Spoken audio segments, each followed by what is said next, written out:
Today I want to talk about TanaCon. Now, I didn't know anything about this before it happened, but if you're a big YouTube fan and you follow a lot of vloggers in America especially, then you may be familiar with this idea. So basically, it started off with Comic-Con, which was a comic convention, and now in America they have things like BroadwayCon, which is a Broadway convention of all Broadway shows.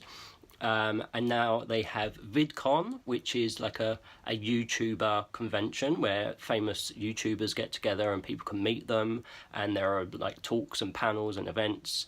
And there's this girl called TanaCon, who is a pretty famous vlogger in America, and for some reason she wasn't invited to go to the 2018 VidCon conference, and so she retaliated by releasing a video in April 2018 saying that she would be hosting her own TanaCon down the road from where VidCon was actually going to be. So exactly the same day, exactly the same times. So I think the idea was that people could go to VidCon and then they could come to her TanaCon. She said tickets would be free, and then if you wanted to skip the line and you wanted to have access to certain things, you could pay $65, which is pretty cheap anyway, for a VIP ticket. Now, I only heard about all of this when everything broke loose on the day. There were 5,000 people in the venue.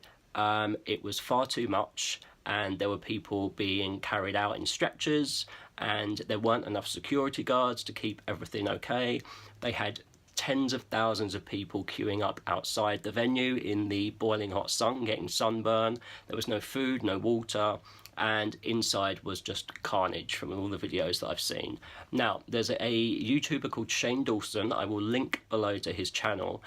Please do check it out, because there's a really interesting 3-part documentary that he's filmed all about TanaCon. So he's spoken to the people that were there, he's spoken to the producers, he's spoken to Tana herself, and so he's really managed to get the full picture of everybody's thoughts about what happened, why it happened, whose fault it is, and it's a really, really interesting documentary.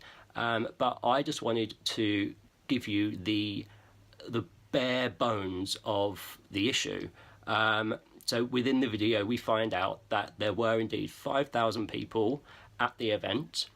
There were 5,000 and something people who bought VIP tickets, and only a few hundred people who bought free tickets. So there were more than 5,000 people expecting to get into that event because they had paid.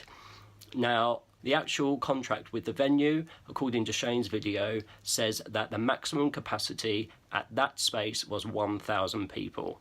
So they knew it was safe for 1,000 people, and they sold more than 5,000 tickets to the event. The security staff on the day was 25, and for 5,000 people it should have been 50. So there were half the amount of security guards that are required to make an event like that safe. So it's a really interesting documentary, and I found the whole thing fascinating.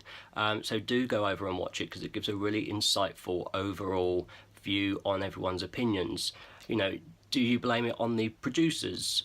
Because they should have known better. They are events organisers, and you don't sign a contract for 1,000 people and then sell more than 5,000 tickets.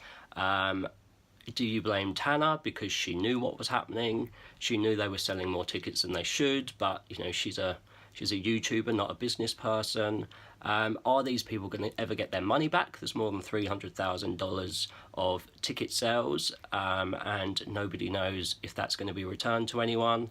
It all sounds like a big scam, but is it just a case of a 21-year-old producer and a early 20s vlogger getting together and just not knowing what they're doing? They just really didn't seem to give it much thought. They were meant to give away goodie bags to the people that were there, and the contents was meant to be like $200 worth of stuff. and it ended up just being a few leaflets and some stickers and a few condoms.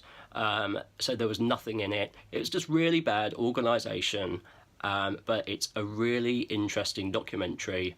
Please do watch it, links below, and let me know what you think, because I find the whole thing fascinating. I'll talk to you soon.